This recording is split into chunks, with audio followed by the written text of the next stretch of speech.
Hey, this is Anney. And Samantha. And welcome to Stuff I Never Told You, production of iHeartRadio.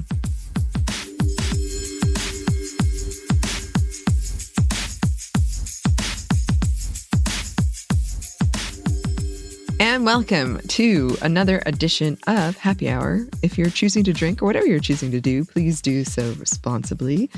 Samantha, what are you sipping on? Anything? Yes, I am working on my old wives' tale. We've talked about this before. Sometimes in the mornings I get a little bit like a stomach ache, so I've been drinking ginger ale. Oh. Yeah. So I got a ginger ale on my side today because everything's the worst. Annie, what about you? I'm drinking a light beer. Funnily enough, I had friends over this last weekend for Life Day, the Star Wars holiday. Yes. And one of them noted, why do you have one single beer already in a koozie?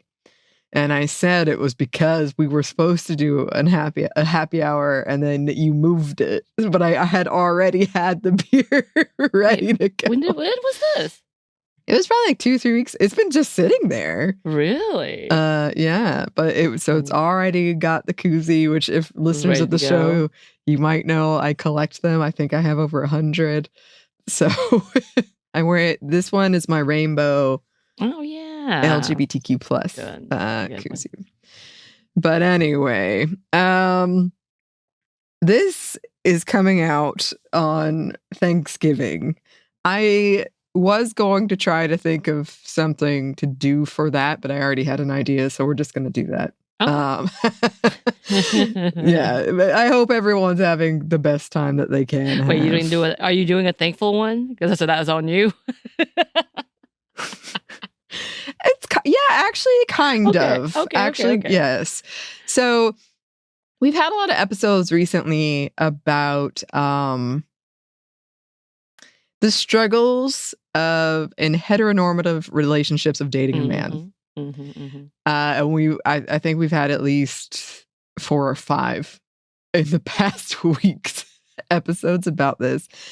And I am a very happily single person. But I thought, why don't we come and talk about some of the what I call single lady problems I have? And some of them, I want to be clear, these are very specific to me. These are very stereotypical.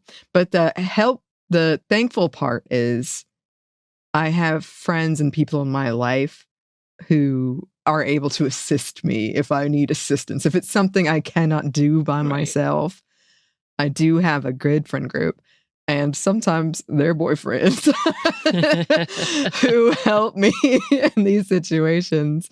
I would say the biggest one, not to be all dark, I think we all talk about this sometimes, but, if I die in my apartment, who knows how long it will be until someone finds out.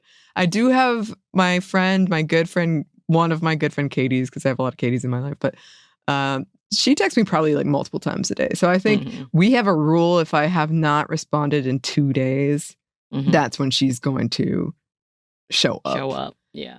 Yes. But this did kind of come up on my radar recently because we're not supposed to have dogs in our apartment building, and I'm not going to turn in the person who did have a dog in the apartment building. But it was barking and scratching at the door for a long time. And it's a woman who lives in that apartment.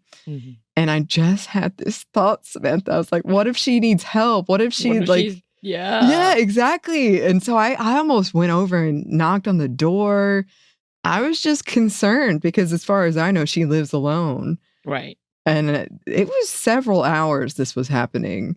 And I was worried about it. It turns out she wasn't in the apartment. She came back later and it was totally fine. But I had a moment of thinking, oh no, the dog is trying to alert me. Right, exactly. Because you see so many stories of that.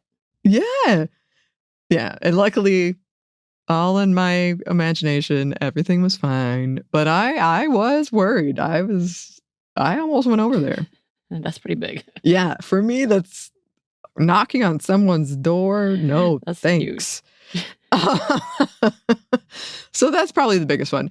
I think in recent times, I've run into, and I've talked about this before, car troubles. Mm-hmm. And your partner came and helped out, and now the car has started, everybody. But it was after my friend Katie and her partner came, and they helped me replace the battery. It was a very, I know you and I talked about this, Samantha, but it felt kind of very stereotypical of like, we need the dude to help with the car. But I don't know how to do it. I'm just going to be upfront with you. I don't know how to do it. I do have a friend, Marissa, good friend of the show, Marissa. She can do it. And she's done it for me before too, but she was going through her own thing. So not going to bother her. But it was just kind of funny how it was benefiting off of having a good friend with a boyfriend or partner. Right. And he was great. And I couldn't even get the hood open, and he got it open. It was like, you legitimately made me think that was a problem. It was stuck, and you're like, actually, I just couldn't open it. I think I was afraid I was gonna break it. Like I was you were being worried. too gentle. I think I was being too gentle because I went. And by the way, there was a big party happening outside when I was trying to open this hood, and so they were witnessing this. Yes, and I went and I looked online, and it said you could break the latch if you go too hard. So I was just like, oh, I don't want to do that because you have to go fix that. But he opened it very easily, and it was just such a nice thing. It's so nice to have friends that come and help you with these things. But it does make me laugh how many times I like being single, but there are times where I'm like, this would be so much easier if I had a person, not even necessarily a guy, but in these cases, it was a very stereotypical, I need a man or someone who, because usually it is men who know how to do cars, not always. I certainly do not. Here's the thing. I think with the power of the internet, if you had to, you could. Like, obviously. There's like, and then when you don't have to, it's nice. And that's kind of how I felt like many things. Because so many electronical things, like technical things, there are things, of course, that was like over my head. But then there are things I'm like, if I took the time, and I used to, especially when I was single, I'd be like, I can do this. It's not a problem. I moved my own couch. I built my own couch. I built my own desk. I did all those things. But now that I do have a partner, I'm like, yeah, but he can do it.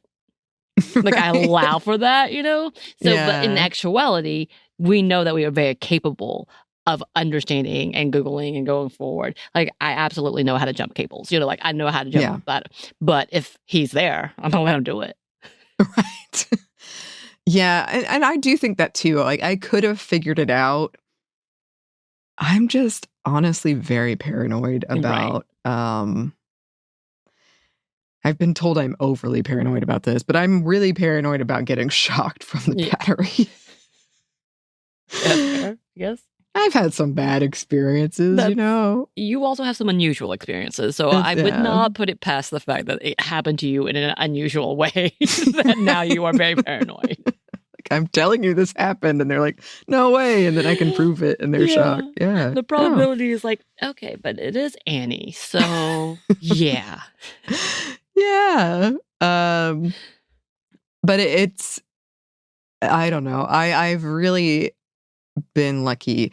I would say in this case with my friend Katie and her boyfriend who came and helped, I was just going to pay somebody. Right. But she was being a very proactive friend, and then there was kind of a lot of delays. But she's the one that called and was like, you can do this. Let's go do this. Who knows how he feels about it? Hopefully fine.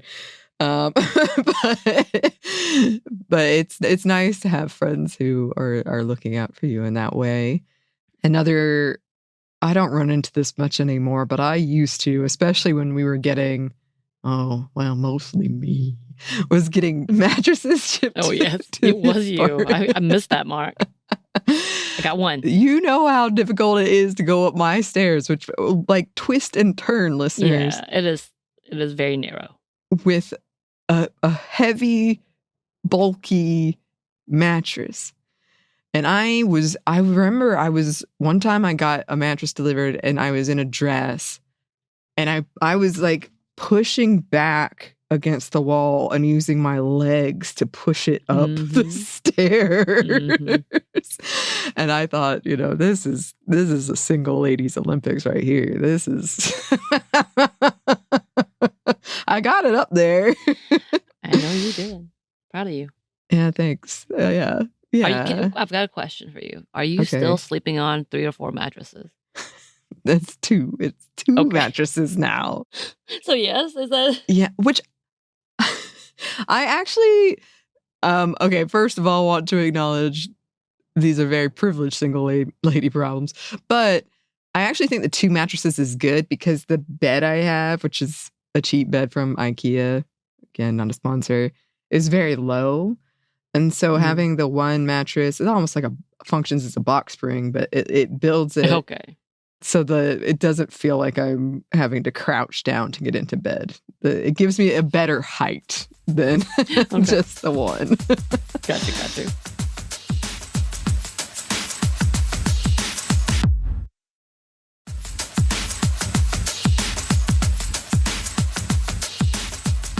I was recently confronted with the memory of I'm just in a lot of ways I'm an oblivious soul. I try not to be, but sometimes I am. And my ex, before we started dating, he would stay over a lot, but he would sleep on my couch. He was a tall guy, and he would just be scrunched up on this thing. So I bought another couch that was wider, and it was kind of a futon situation. Like you could lay it out into a bed, and he helped me set it up. And even still, I didn't realize that to him, this was like not the sign he wanted.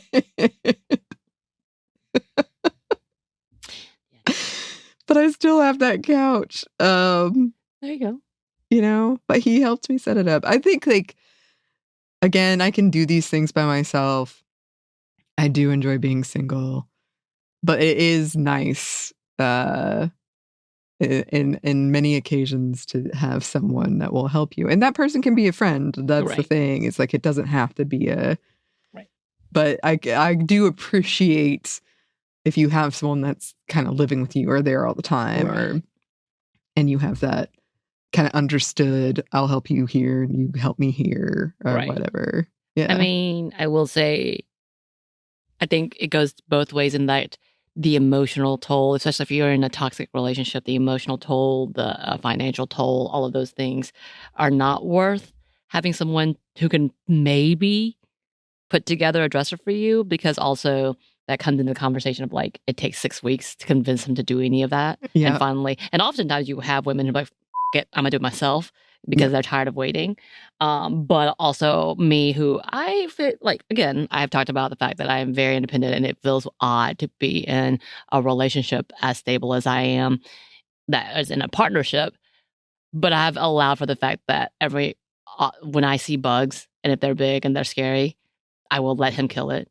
I'll just scream and let him do it. Like, I have allowed for that trope to be a thing and present. Can I kill it on my own? And have I? Yes. Do I excessively kill it when it's me? Yes. Like, it gets squished 15 times and then sprayed again and then sprayed again and then flushed down the toilet to make sure it has died and been, like, decimated into a pulp. So, my overdramatic killings I can do on my own. But it is nice to have someone else handle it. Yeah. And I can be that stereotypical role of like, and run away. Yeah. Yeah. Well, that's a good point, because when my dad left, I became like the biggest crusader for, we do not need him. We can do everything without him. And it kind of annoyed me even as a kid. Like, my mom would cook everything. but he would get the credit for, like, he would carve the turkey, and so it was like he did it. Or he could only cook steak, but she could cook steak, but he wanted all this like attention for it. So I think some of that has stayed in my soul. and you know, if you find a good relationship and one that is not toxic, then I think you should have that space for, yeah, you're the one that cooks the steak, and you know, you have those things, stereotypical though they may be sometimes, but you have those things. But I do think also, kind of going back to our recent, oh no, it hasn't come out yet. We're doing a lot of stuff. We're getting really ahead for the holidays. But the upcoming episode, as this comes out, on Moms Have Just Had It right now, of, you know, having a partner that does respect. And you don't have to ask a million times. You don't have to push them to do all of those things. And in that, we do talk about kind of how the friends become the true, the people who come through for you without asking, and who are like, what can I do? I will do it. How can I help you? And that's been hard for me. I think I've gotten a lot better, but asking for help can be hard for me. And so I know you've said, like, I just have to tell you I'm coming over and this is what we're doing. I mean, it's down to the point that you will tell me the disaster story that you have tried to do for yourself and or have avoided for a very long time. And so I get finally just like, well, we're doing this. Like that's what you don't ask for help, actually, Annie. What you do is relay the tragic or more entertaining stories of like what you did to avoid and or try to fix it. And then I'm like, we're not letting you do that. Yeah. Yeah. That's pretty so we much. haven't gotten the encouraged, like, you've actually asked him for help. But you are at least telling us the truth. Yes. Yeah. So, you know. Progress. Little progress. Sure.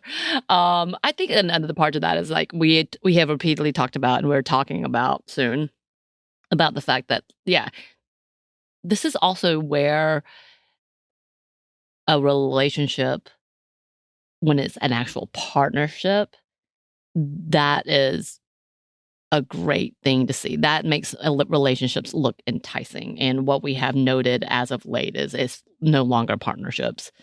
It's very one-sided. And that's why it becomes, I'm better single, because the percentage of equal partnerships have decreased so significantly that it's sad. And like, again, as you were talking about before with your dad, but like, interesting to see about how the statistics, and we've talked about this before, especially I think we talked about it in the divorce episode, in which women who get sick, terminal illnesses or whatever, they're more likely to be left. Like the percentage of men who leave or have like affairs or any of the such are so significantly higher, as where when men get sick, women stick around and help them as they would and take care of them to the utmost. And like when we see stuff like that, this is what we're talking about. Like this is what we see in partnerships and why it's better to be single.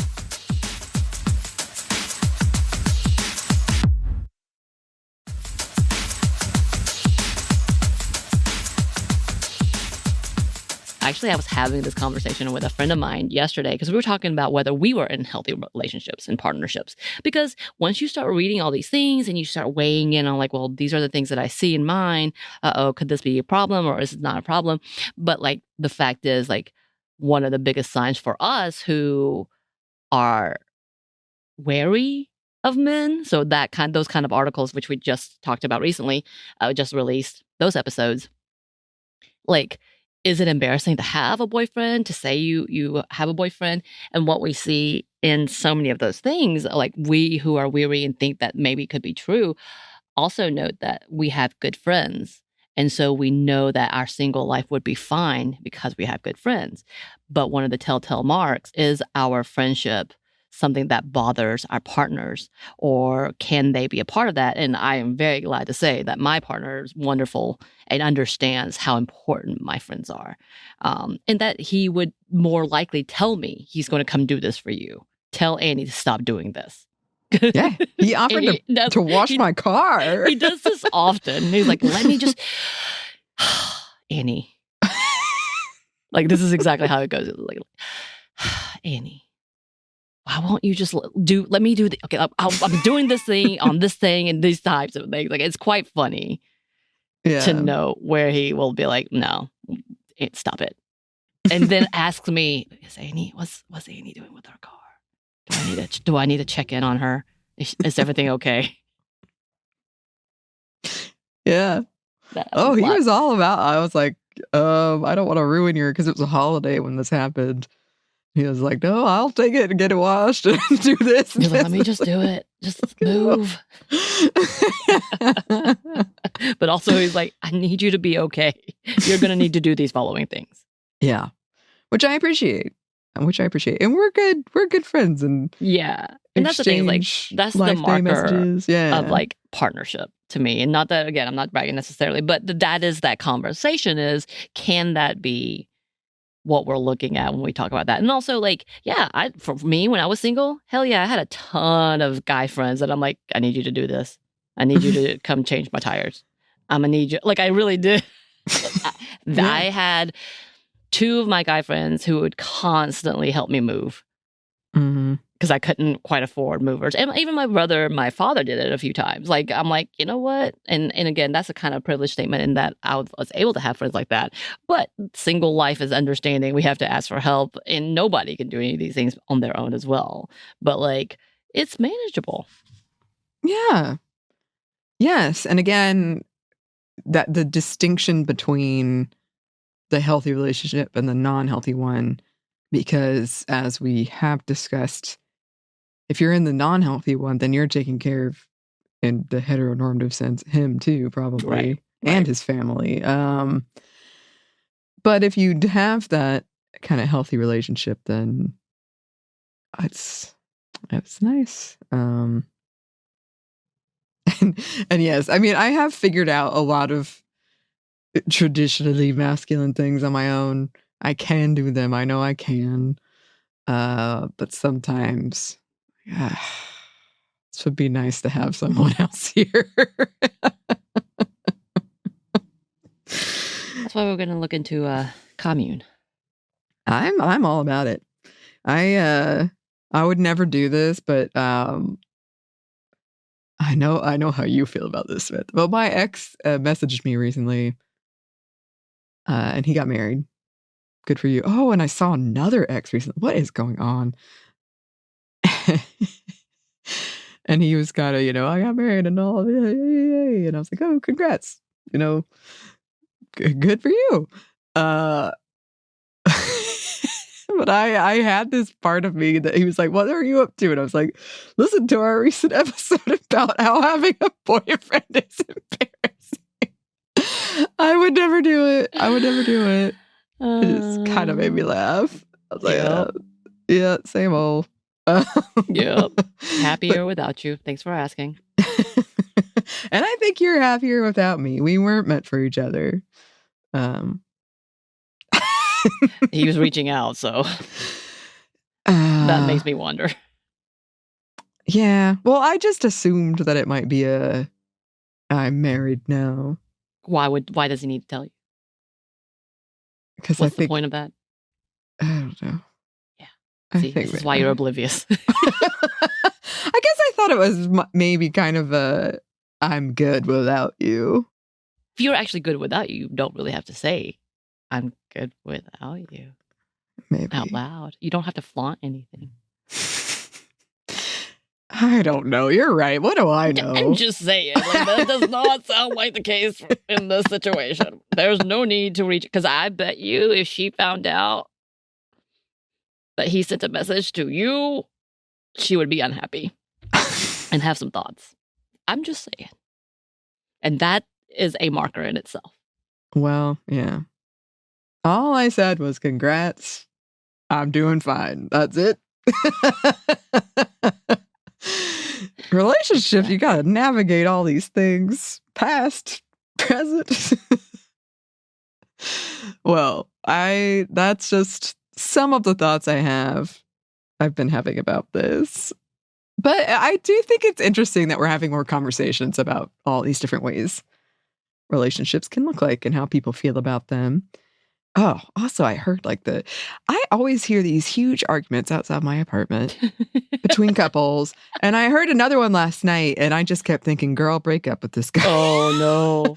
That's when you want to scream through the, like, just I almost went downstairs. I was like, listen here. Dump him. I don't know either of you, but I'm going to insert myself and say, you're involving the whole apartment. So you are. 2 hours they were arguing. 2. Oh, dear. Anyway, I hope all of you listeners are doing well. Happy Thanksgiving. I hope you're having equal relationships. Yes. Where you're not cooking on your own. Yes. Which me and my mom do. And this is one of my biggest pet peeves, is this new guy comes in and tries to cut the turkey. And I told him no last year because I said, I don't want you in here. And in fact, you will wait until we tell you the food is ready or you'll eat a snack. But we are the ones that did this. So goodbye. Don't touch a thing, dude. Who are you? You think I'm not hungry? Anyway. Yes, I hope everyone has as good of a holidays or whatever you're doing as possible, and that you do have happy, healthy relationships, and that you have good friends. That is what I'm thankful for. Supportive, good friends. If you would like to contact us, we would love to hear from you. You can email us at hello@stuffmonevertoldyou.com. You can find us on Blue Sky at Momstuff Podcast or on Instagram and TikTok at Stuff Mom Never Told You. We're also on YouTube. We have some new merchandise at Comp Bureau, and we have a book you can get wherever you get your books. Thanks as always to our super producer Christina, our executive producer Maya, and our contributor Joey. Thank you. And thanks to you for listening. Stuff Mom Never Told You is a production of iHeartRadio. For more podcasts from iHeartRadio, you can check out the iHeartRadio app, Apple Podcasts, or wherever you listen to your favorite shows.